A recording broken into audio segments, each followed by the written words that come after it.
Welcome to this lecture on binary search trees. In this lecture, we're going to talk about binary search trees. Why the term search in the name of the tree of the data structure? We'll talk about the ordering of a binary search tree or a BST, and we're talking about searching a BST both iteratively and recursively. A binary tree is not necessarily a binary search tree, though you may have only encountered binary search trees in your experience up till now. A binary tree, of course, is one that has up to 2 children per node, but a binary search tree is also has that property, but it additionally has the property that it keeps all the nodes in order from least to greatest. And because it does that, it's more efficient than a non-search tree because of that ordering. So if you know that you're looking for something and you know it's less than the current node, you know that you can go one direction and not the other because it's going to be in the left subtree and not the right. A binary search tree often does not allow duplicate elements. It usually keeps only one of each item that's in the tree. This is not a requirement, but it's a convention that is often followed. We'll talk a little bit about how we might deal with that in another lecture if we wanted to allow duplicates. Some of the common uses for binary search trees are keeping a collection of unique items. Like I said up here, if we're making sure that duplicates do not exist in a binary search tree, then binary search tree by definition has a collection of unique items. It also keeps things in sorted order. So if you need a data structure which always keeps things in sorted order, a binary search tree is a good choice. And because it keeps things in sorted order, it's efficient at finding, inserting, and removing things, especially if it's balanced, which we'll talk about later. So binary search tree ordering, as you probably know, is from least to greatest. So if we're talking about a node X, and X could be any node in this tree here, every value in the left subtree is less than the value X at X, and the value of X is less than every value in the right subtree of X. So if you take this node as X, right, everything to the left is less than 80, and everything to the right is greater than 80. And that's true no matter which node we're talking about. So if we change our perspective to say this node, if this is X, right, everything to the left of it is less than, and everything to the right of it is greater than. So this is the search order property of a BST. Just because it has a search order doesn't mean that the structure is well defined. All these trees are logically identical. In other words, they contain the same items and in the same order, but they're structurally different. But if you walked through these trees in an in-order traversal, as we talked about in a previous lecture, you'd get 10, 20, 30, 40, 50, 60, 70, 10, 20, 30, 40, 50, 60, 70, 10, 20, 30, 40, 50, 60, 70, right? They're all in the same order, but obviously these are structurally very different, okay? And we'll come back in later lectures and talk about why we might prefer a tree like this, which looks more balanced, to a tree that looks like this, which looks like a linked list, okay? And how we could actually achieve that. We'll talk about that when we talk about balance in a future lecture. So I want to talk about how we would represent and search through a binary search tree. If we have a templated class called a BST node, which stores three things actually. It stores the data or the key, and this is the thing that we're ordering the search tree by. And then it also has, of course, 2 pointers to left and right. And it might have a function called find, which is the recursive function that we'll call from this function down here, find recursive, okay? So if we're searching for a particular piece of data, we could call this recursive function, and we'll look at that implementation in a minute. And then, of course, a separate class is the BST class, which has just one data member, which is the root, which is a pointer to a BST node, which could be null if the tree is empty. And then we might have, among other functions, we might have find iterative, find recursive, and find min if we wanted to find the least item in the tree. Notice that all of these functions take a const object, or these two functions take a const reference because we're not modifying X, we just want to know what are we searching for. And also notice they are const methods because we don't need to change the tree in order to search for something, okay? So here's how we might search the tree recursively. Let's look here, actually down at the bottom, at the find recursive call for the BST. This is for the BST, this is for the BST node. And so we'll look at these separately. Most of the work, of course, is up here in the BST node, but we have to start somewhere, and we'll start at the BST. So the find recursive for the BST says if there's a root, return root arrow find. So that calls this function right here, the recursive call for the root node. But if the root is null, then we simply return false, which is correct because if you're looking for X in an empty tree, you're not going to find it. So let's look at the recursive case here. We're on a particular node, which initially is the root, but it could be any node. We're asked to search for X. And we say, if X is less than the data at the current node, then if there is a left node, if it's not null, then recursively call left arrow find, passing it the same X that we were given, and notice returning the value that it returns. So left arrow find is going to return a Boolean, and this function needs to return whatever it returns. So it's not enough to just call left arrow find. We have to take the value that left arrow find returns and return it up the chain. Otherwise, if X was less than data and there was no left pointer, then we would return false. Okay, because we're searching for X, it's less than our current data at the current node that we're at, but there is no left child, so we return false. And that would be in the case if we're searching for, say, 45, and if our current node that we recursed from 80 to 40 to 60 to 50, and we're at 50 now inside this function, and 45 is less than 50, but the left pointer of 50 is null, so we would return false. Okay. The right-hand case, the right side case, is just the same. The only difference is being that now instead of saying X less than data, we're saying data less than X. Notice that ordering there. X less than data, data less than X. And then we're testing the right here, and we're returning false. Okay, now the last case is where do we return true? Because here we have a return false, here we have a return false. Notice we have a return true here. In what case do we return true? Well, we return true if it's not true that X is less than data. So it's not true that X is less than data, right? If that's not true, else if data is less than X, if that's not true, right? That's not true, then we skip down here and we return true. Because if X is not less than data and data is not less than X, then it must be that they're the same object, right? So that's where we would return true.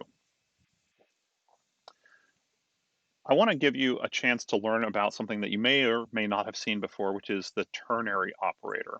The ternary operator is an operator in C and C++, and it looks like this. There's, you have A, question mark, oops, question mark, B, colon, C, okay? This is the structure of the ternary operator. This is a Boolean value, and if that Boolean value is true, then it returns the value of this ternary operator is B, and if the Boolean value of A is false, then the value of the ternary operator is C.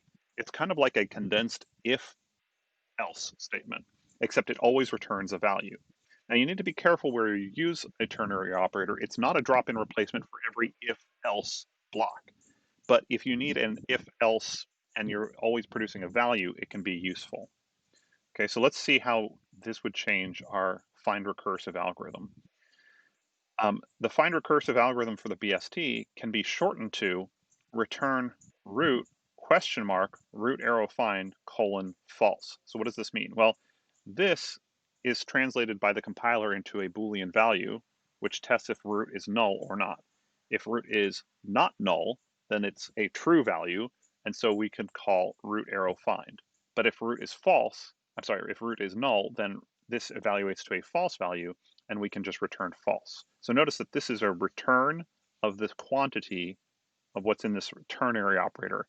If the root exists, we return the root arrow find. And if the root doesn't exist, then we return false. And then you'll notice that up here, we have similarly shortened some of the code. We say if X is less than data, return if left exists, then recursively call its function.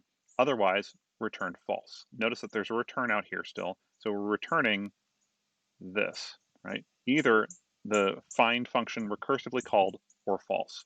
And then the same thing here for the right case. And if neither x is less than data nor data less than x, we return true. Okay, so this is just a way of sort of using the ternary operator, which if you haven't seen can sometimes be a real way of shortening your code, especially when you're dealing with sort of always if-else cases like you do in a binary tree. Okay, let's look at an iterative way to search the tree instead of a recursive way, because it's good to know how to do that too. And by the way, one of the drawbacks of doing recursive search is that you don't have a good compiler, or if you write your code poorly, every node gets its own function call, and function calls are a little bit expensive, can be a little bit expensive. So in other words, you're going to have stack space for this function call, and this function call, and this function call, and this function call, which is not a huge deal, but it is a little bit of an overhead that you might possibly be able to avoid if we search iteratively. Because when we search iteratively, without making recursive function calls, we only use a constant extra amount of memory, and the constant amount of memory that we're using is just for this pointer right here, p. So we start with p pointing to the root, in this case 80, and we say while p, because the root might be null, so we want to test that. While p is not null, then we have the same sort of logic. If x is less than p's data, then, and I should break out of this for just a second and point out that this is a BST function, and we're not involved. None of this has anything to do with the BST node. We're walking down BST nodes, but all of the code is happening in the BST class here. So the logic here is, while we have not reached a null pointer, if x is less than the data at p, then go left. And otherwise, if x is greater than p's data, then go right. And otherwise, if neither of those is the case, if neither x is less nor greater than, then return true. And if we get to the point where p becomes null, that's because we have sort of fallen off the bottom of this tree, like down here, and p becomes null, so we returned false. It wasn't in the tree. Okay. So a few things I want to emphasize here. Actually, we'll probably look at them on the next slide, but the way that we can tell that something's not there is because p will either move to the left or right into a null pointer, and then the next time we exit the loop, because p will be null, and will return false. Furthermore, notice that whenever we're dereferencing p here, here, here, and here. We know that that's safe to do because we've already tested that p is not null right here. So we never want to dereference a null pointer. And that was, of course, true with the recursive case as well. You never want to dereference a null pointer. You always want to stop before you call a function on a null pointer. That's a common mistake that I see. Now, let's look at the details of just this portion of the iterative search. Notice we said x less than p arrow data, p arrow data less than x. And the question I want to pose is, why do we only compare x and p arrow data with the less than operator? In other words, we only ever use less than. We use it here, and we use it here. And we don't ever use the equal equals operator, or the greater than comparator, or the less than or equals, or the greater than or equals, or anything like that. And why not? Well, there's a simple answer to this, which is we want to put as few assumptions or expectations on the type that is stored in T. Okay. Remember that this is a templated class, and the type that we're using to represent that templated type is, we're naming it capital T. And this type has to be able to support whatever operators we use on it in this code. So if I had written x equals p arrow data, then guess what? This T type would have to support the equal equals operator. And if I had written x greater than or equals to, then the T type would have to support that greater than or equals type, operator. But because we are only ever using less than to compare objects of type T, that means that any object of type T only has to supply that operator. Now you might wonder, well, isn't it the case that most types will support like equal equals and less than or equals or greater than or equals? Well, things like integers do, yes. But what if you're building a brand new type, and that brand new type simply, no one has written any operators for it, and because no one has written any operators for it, you have to write your own. And if the code in the BST class that you want to use assumes that it has an equal equals, then you have to write an equal equals. And if it assumes that that the type has a greater than or equals, then you have to write a greater than or equals. So what we're trying to do here is put the fewest expectations on the type T, which makes it simpler for other people to use our BST class. And here, all we're assuming is one operator, and that is the less than operator. And we can get away with that because we can always do this dance of, well, either A is less than B or B is less than A, or they're equal, okay? So let's talk about the analysis of these search algorithms, these find algorithms. How long does it take? You pause the video and just think about this for a second. How long does it take to do a search like we saw here on this tree, or on any BST for that matter? How long does this take? Well, the answer is it depends. It depends on how balanced the tree is. If the tree is extremely imbalanced, it could take order n because the tree is effectively a linked list. And we saw this right up here when we looked at trees of this structure. Right on here on the left, this tree is effectively a linked list. And if I'm searching for 10, I have to go through all the nodes, all n nodes in the tree. But um, if the tree is balanced, if it's fairly balanced, it should take about log n time. And that's going to be much faster, exponentially faster than order n. Because every time we go to the left or we go to the right, the number of nodes underneath this tree is effectively, there's half over here and there's half over here. And if we go one direction or the other, then there are half remaining. And under each of those, there are half remaining of what's remaining again. So we can only do this a logarithmic number of times until we get to there's only one node left. Last thing I want to do is just look briefly at a similar uh, uh, problem of finding the minimum element in a binary search tree. And here's code for doing this iteratively. Okay, find min. It's a const function, takes no parameters because we're just looking for the minimum element, and it's going to return for the caller a pointer to the node, which is the minimum. So it's not actually going to return 10 here, it's going to return a pointer to 10, okay? And we start with declaring a const pointer to the root, p, and you might notice p is a const pointer, which means that we can't change what's inside this node, but of course it doesn't mean we can't change where p points. This is the type of pointer where, p points there, and then I can change where p points to walk it down the tree, okay? This const right here means I'm promising not to change the root of the tree. And this const here says I'm doing the same, but it means I can still move that pointer around. So if p is not null, which we need to check because we're about to dereference right here, right? So this test is important because here I'm dereferencing, and if root was null, then this would be a dereference on a null pointer. And again, you never want to dereference a null pointer. That could lead to a segmentation violation.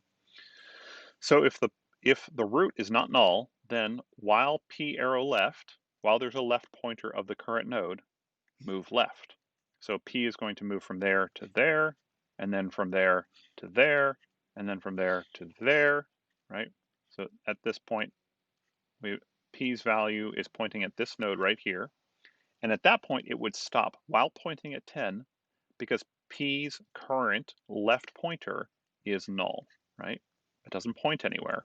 So it will stop and we can return p, which is a pointer to 10, pointer to the node containing 10. Okay. You might wonder, could we have replaced this while p arrow left with while p? And we don't want to do that because that would stop the loop when p becomes null, and then we would always be returning null. So those are different, okay? So we don't want to do that. So what's the analysis of this method? Well, it's the same logic as for searching. If the tree is unbalanced, it could be as bad as order n, but for the tree which is fairly balanced, it's going to be order log n. For for the same reason, because any path down this tree is going to repeatedly cut in half the number of nodes remaining.